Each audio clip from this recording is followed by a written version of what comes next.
The Haunting of Silvåkra Mill, Rites of Passage is the second full-length album from Malsten.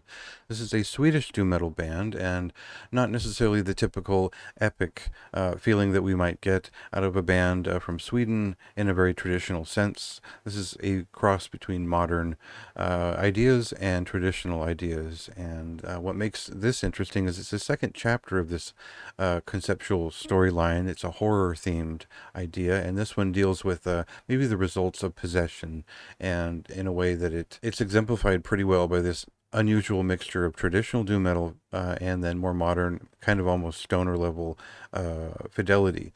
So we don't necessarily get a fuzz doom album.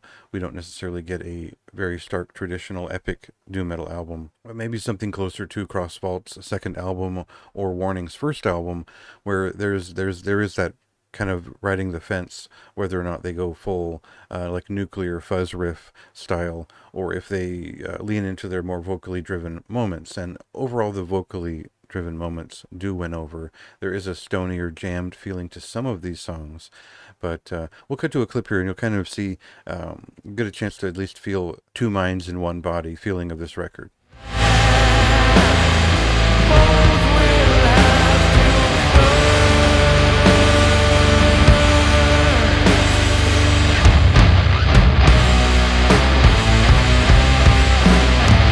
So the same way I would say that a band like iSoul really depends on how much the vocalist shows up for that album. I think that's true here with the vocalist Mane here.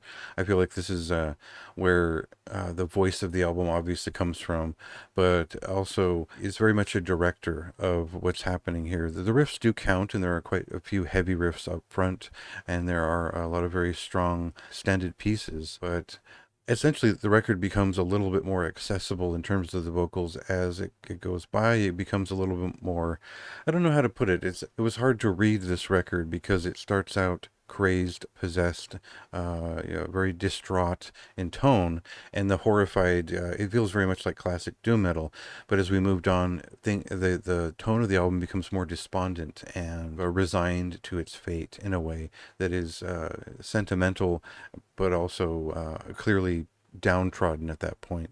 So it was like, again, it was a hard record to read in terms of what emotion it was conveying throughout the total journey there, but I appreciated that there was a journey there, and that I think this band is pretty interesting. I like that the drummer does the paintings for their cover art, and I think it feels like a personal and modern doom metal album that doesn't shirk the classic feeling of doom metal. So I appreciate that about it, and it was a remarkable first listen. I think that over time, it just needed more moments that stuck out beyond the first half.